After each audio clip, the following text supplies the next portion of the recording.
This is Talk of the Town, a weekly program featuring community events happening in and around Northeast Michigan, with your host, Nancy Smitham. And get the latest news from Alpena Community College with Dr. Olin Joyton. And now today's Talk of the Town. Good morning and welcome to Talk of the Town. I'm Nancy Smitham. My first guest today is Val Williams from Huron Humane Society. Hi Val, and you've brought Bones with you today. Bones is a very fun, loving, available guy that we have at the shelter right now. He's about 6 years old. We do know a little bit about him. He's pretty well behaved. He does like to get up on the couch and cuddle, as you can see. Yes, he does. He has to be touching all the time. He does. He was an owner surrender, and he's just a really sweet guy. We've been trying to get him adopted for a while now, so we thought we'd bring him on today and see if we can't appeal to someone out there that's watching. I think he'd probably do well in, a home with someone that's single or a family home. He does have a lot of energy, but look at that face. Look at that beautiful face. Yeah, he's really just like any other dog. I mean, dogs have some energy, but then they also like to slow down with their people and relax and cuddle and play. I'm sure he'd love to play fetch with somebody. Oh, and yes, very outgoing, run or walk or swim. Very friendly. Mm-hmm. So how do we get Bones a home? What's it going to take to adopt him? Yep. Well, Bones actually, and any animal at the Huron Humane Society, we have an application process. So you can get the application from our website, or you can stop into the shelter office and ask for an adoption application. Okay. We ask questions like what your living situation is, if you have other pets, are they spayed, neutered, and up to date on their vaccinations, and if you are renting. Yeah, if you live in an apartment. Mm-hmm. We ask, for landlord, verification that they know that you're getting a pet and that pets are okay. And that just kind of helps ensure that our animals are going to forever homes, yes, where they're going to stay and not be brought back and homeless again. So his adoption fee is $50. Okay. He's already neutered, and he's ready to go. And if someone, think, man, I'd love to have Bones, I really can't, but maybe I could foster him for a few weeks. What a great way to get him into your home and get him socialized and enjoy the company and the cuddling. Yeah, fostering is awesome for the animal and for the people fostering, because what happens for the animal is they get some time out of the shelter, even if it is a week or, like you said, 2 weeks, or maybe you're here for the summer and you want to come and get them for Fridays through Mondays, at your cottage or something. Gives the animal an opportunity to interact differently with different people, different scenarios, different situations, and then they get to, leave a kennel and a shelter life for a little while. Also, research shows that fostered animals are adopted faster than non-fostered animals or animals that are kenneled in a shelter. And I think that, again, has a lot to do with the sociability that they get and the socialization and what we learn about them when they're in those environments. And then as the people fostering, I've fostered a couple of times some shelter animals, and I can't tell you how rewarding it is and how actually attached you get, but also how rewarding it is to see the animal go to their forever home finally. And you're also involved in that process, the adoption process, and you kind of get to approve those scenarios. So it's a great way to support our shelter and to help out our animals. And talking about supporting your shelter, I know you just recently held your tag days. How'd that go? It went really well. We actually raised close to $2,000. Perfect. Yep. And every penny raised goes towards our operations budget for sheltering and rehabilitating animals. So Bones will benefit, and food and things like that for all of the animals that we have, whether they be cats or dogs. And that is probably the only fundraiser that we have going now, or had going recently, until we do a newsletter towards the end of summer. We'll probably update everybody on things that have been going on and changes and things like that, until our gala, which is coming up in the spring. Yes. And I know that's a little ways away, but we need to start thinking about that. Well, time for people to think of ideas if you have something you want to make to donate. I mean, look at the beautiful things that Conrad Brewski and Bob Kraft and all the people have donated through the years. Think of something you can make right now, start working on it, make it really nice, and then donate it to Huron Humane Society for the Gala Ball, which is a wonderful event. Absolutely, and we sell out every year, so when you do see that tickets are for sale, you might want to get your tickets. Right, and speaking of fundraising, so you don't have anything planned right now, but if some volunteers out there have some ideas for fundraisers that they would like to include Huron Humane Society Society in, or if they would like to come up with an event for Huron Humane Society, you're always willing to work with them, or turn the proceeds over from a Jeans Day, or turn the proceeds over from an event in your office. Absolutely. I mean, every dollar, when you think of the cost of vet care, food bills, kitty litter, all the things, lights, gas, heat, all the things that people have at home, we all, you know, you have at the shelter, but for a lot more animals. Oh yes, Bones. Absolutely. There are a lot of ways that you can support our shelter financially, or in other ways, even if we're not having events going on. Right. Our website does have some links for donating, so if you are a regular donor and you want to streamline that process rather than mailing us a check, you can go online and donate right through our website. We use PayPal, and we use other means, credit cards and things like that. Also, you can support us, like you said.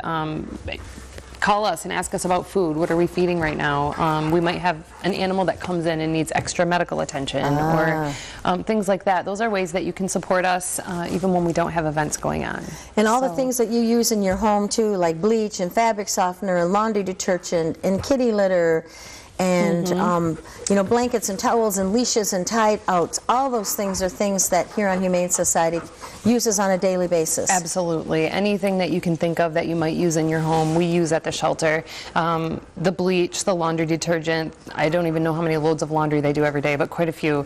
You know, pet bedding and towels for cleaning, and, you know, washing bathing animals. It gets to be a lot, so we go through a lot of supplies. And then we also have our everyday expenses, just like you do at home. Right. You know, heat, electric, you know, things like that.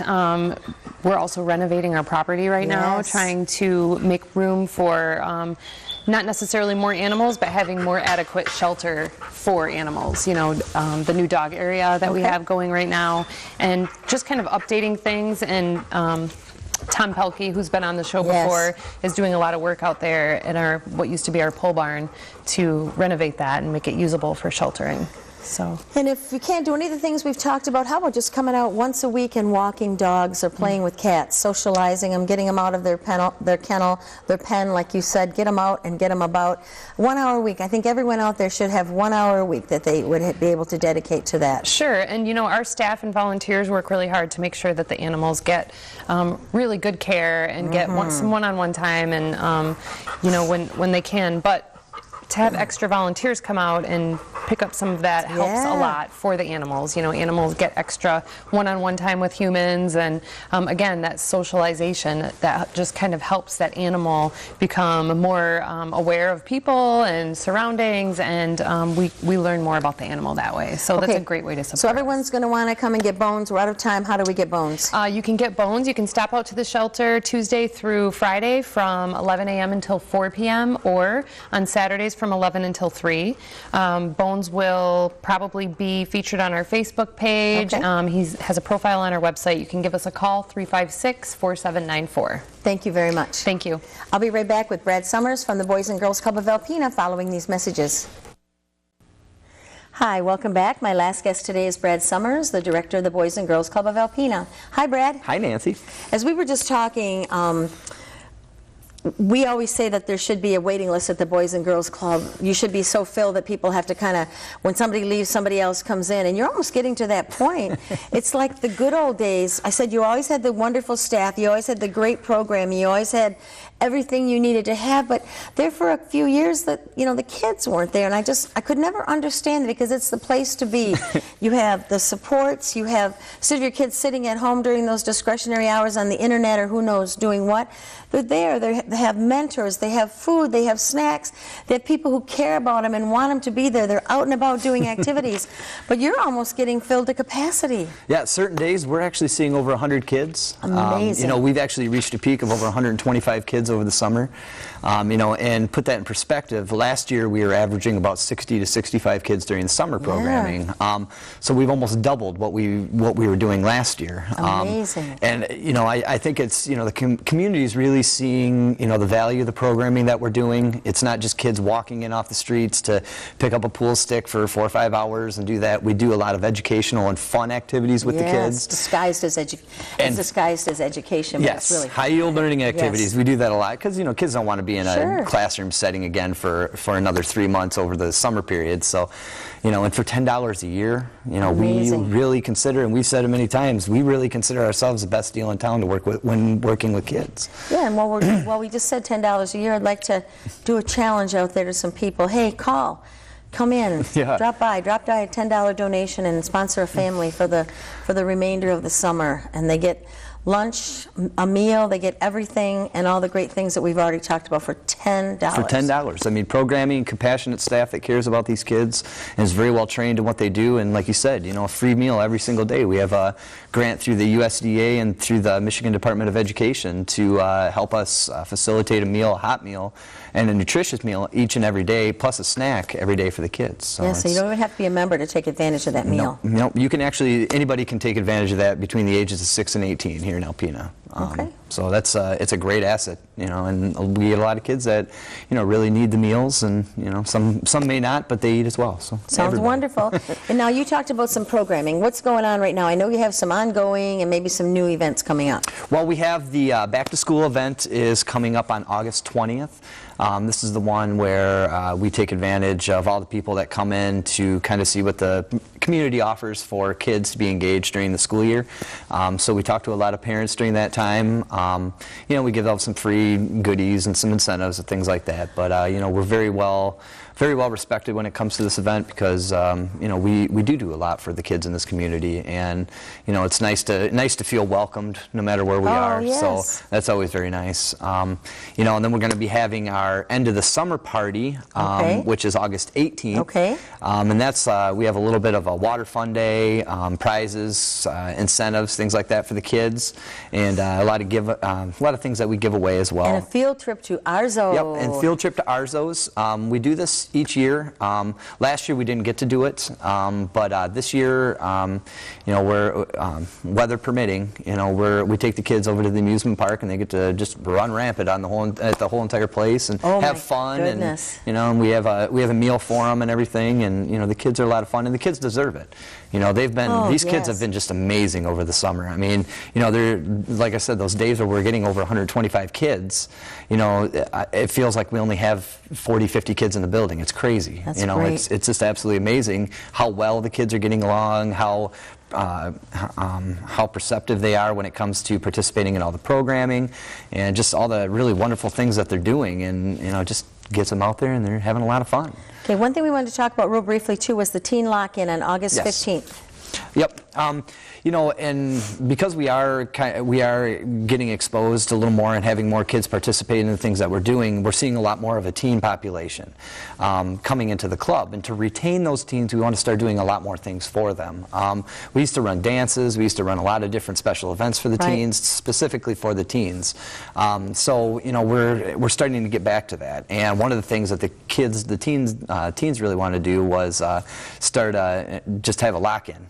You know, we have the big projector screen at the club, and you know, we're gonna watch some movies, we're gonna play some video games, we're gonna, you know, run some activities and just basically stay up all night and have fun with these kids. You know, and the staff really wants to see it happen, the kids want to see it happen, so if there's a need, we're gonna try to fulfill it as much as we can. Speaking about a need, with the increased activity at the club, you're finding a lot of kids that could benefit from having a mentor for the Club Bigs program. Yeah, we're noticing an influx of kids and parents that are asking us if they can find a mentor for their kid. You know, and a lot of people from single parent families, you know, or sometimes even just grandma and grandpa have the kid, and you know, we're looking for caring adults in the community that would love to step up to help us with our mentoring program. It's a really fun program. We have a couple different ways. There's the Lunch Buddies program, which you've participated in the past. You know, just having lunch with a kid once or twice a week at a school, or you know, our community-based mentoring, which is, you know, taking the kid out, maybe going putt-putt golfing or fishing, or going to see a football game here at AHS, or you know, some kind of a community event, just having fun, you know, and just. And it doesn't have to be hours and hours and hours. No, we want to stress it to people. If you have a couple of hours a month, you know, think of what benefits you could give to a child. And as I always say, you're going to be the one that reaps the benefit. You don't realize it going in, but you are. Yeah, because these kids are really, you know, they just need someone to talk to, and you know, we do have a training training program to help whoever wants to be a mentor understand, some of the dialogue maybe to have, or to, to find activities, or how to go about if a kid, talks to you and divulges information, so you just know who to go to, and so you're not just thrown out there by yourself with a kid. We do talk, we do have a training program that we do, and we do provide a lot of support for anybody that does want to be a mentor. So please come out and help. Yeah, and how do we contact you, Brad, if we're interested in becoming a mentor? You can call the Boys and Girls Club at 989-356-0214, or you can visit us on our website at bgcalpina.com. Okay, and we still have enough time, it looks like. Fishing Fridays. Oh, yeah, this has been a really big program. Matt Mashinsky has been running our fishing program, and we're getting... Isn't he afraid of worms? Oh, geez, no, I think he eats them for the kids. Entertainment, I think Matt eats them, but, sorry, Matt. But he's been doing a wonderful job over the summer taking the kids out. We have kids that come specifically on Fridays just for this program. We just take a walk down to the bridge over at 9th Street, and, the kids go out and catch rock bass, or, they catch even sheephead, which, interesting fish, but the kids have a lot of fun. They learn how to cast, they learn how to bait a hook, they learn how to change a hook, how to tie knots. I mean, there's a lot of really fun educational things that you can put in just to having fun fishing. And that's a lifetime sport that doesn't cost any money, so that's a great thing. Yeah. All right, we're out of time. Thank you very much, Brad. Look forward to talking to you next month as school's getting ready to start. Thank you, Nancy. Thank you. Please stay tuned for Dr. Olin Joynton following these messages. Good morning, everyone, and welcome back to Talk of the Town. I'm Olin Joynton, president of Alpena Community College. And this morning, my guest is Michelle Chapman. You are the director of the Northwood University programs at the Alpena Community College Madeline Briggs University Center. Yes, I am. Welcome to the show, and thank you very much for the good work you're doing on our campus. A little about you first, and we'll get to the business that you have. Where'd you grow up, Michelle? Well, I grew up in the Thumb, a little town called Harbor Beach, and graduated from there and went on to earn my bachelor's degree at a small college out in Pennsylvania, and then returned to Michigan and went to U of M and got my master's degree.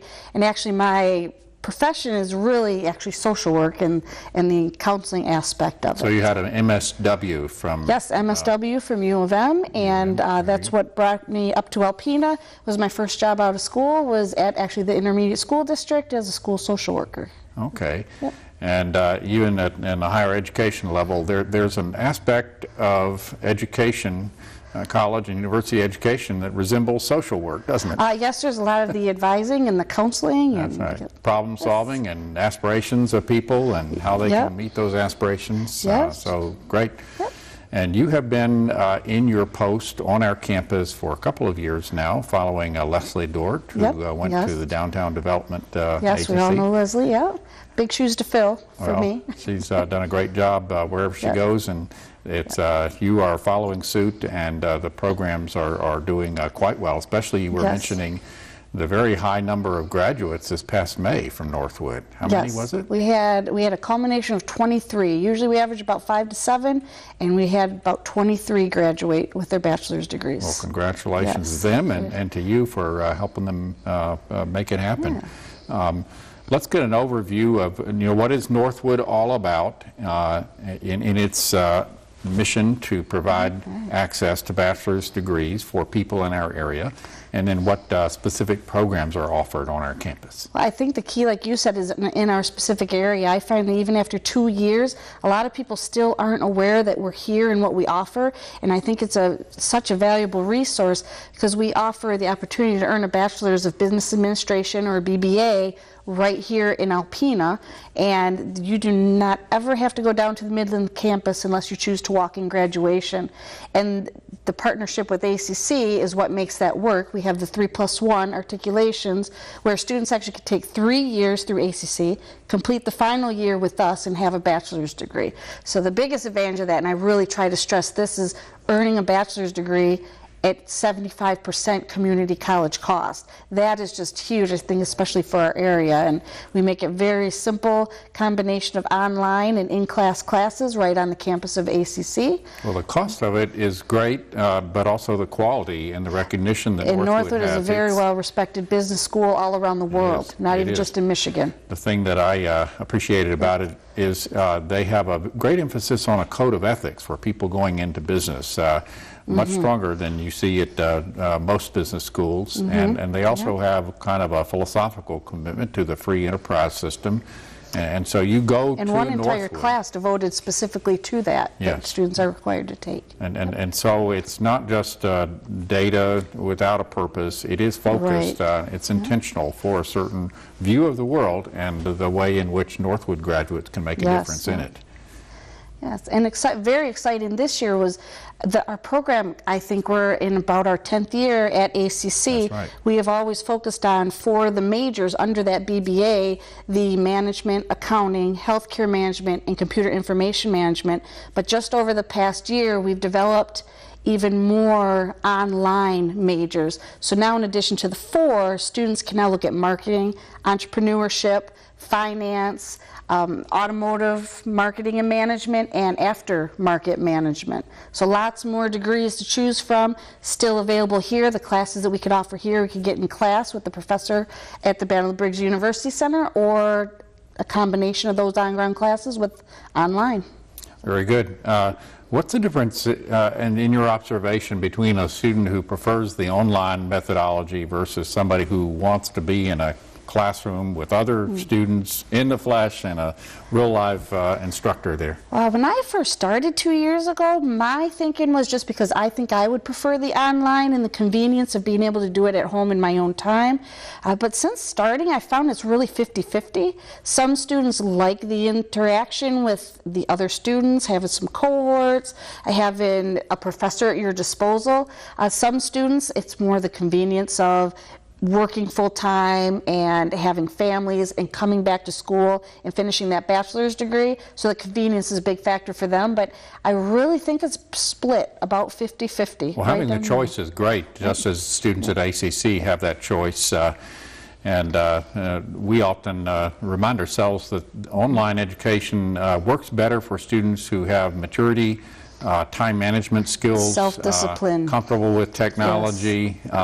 Because when you're not standing right in front of a real live person saying you need to do this, that, and the other, you have to motivate yourself to do that. It is very easy to put things off until that last day. But of course, that kind of initiative is what really plays out well when you're employed. I mean, it's something that employers and that's actually our target, really, is to get adults back into our adult degree program and back to school, and we make it more easy, offering flexibility and options to get back to school. Now, not too long ago, I read of a claim, 95 or 97% placement rate by Northwood University, and I was really impressed with that. Can you tell us maybe even some anecdotes about where people who graduated from your program in Alpena have gone to work, what they've put their degrees to use for? We're kind of, there's a little bit of a difference between us and the traditional program, and a lot of those numbers might come out of the traditional program, but I do know that a lot of students go into the automotive industry because we have a strong connection with the automotive industry and the fashion industry when you're down on campus. In Alpena, again, it's just a different dynamic because it's very mixed. We have some students coming right out of high school, getting the associate's degree, and then attending Northwood, but we also have a lot of adults who are already in positions and saying this, it's time now to get back to school, finish the degree, and work my way up in the company that I'm already at. Oh, that's so great. A little bit of a mix of new students going out and finding new jobs. Well, we need to wind it up. How about giving the audience your contact information, and then we'll wrap up. Well, maybe the easiest thing is to call at ACC and ask for Michelle Chapman at Northwood, and I think they'll direct you to me. But direct line would be 358-7302. Goes directly to my desk. And any questions, want to review transfer credits, see where you're at in terms of earning the bachelor's degree, I'm more than happy to help. Well, that's great. Look at all of that. And thank you for being on the show today, and thanks to Northwood and your efforts for being our long-term partner. Well, thank you for partnering with us. Yes. Good. This has been Talk of the Town with Nancy Smitham and Dr. Olin Joyden. For a list of events taking place in Northeast Michigan, visit our website at www.wbkb11.com and click on Community. This has been a Thunder Bay Broadcasting Corporation production.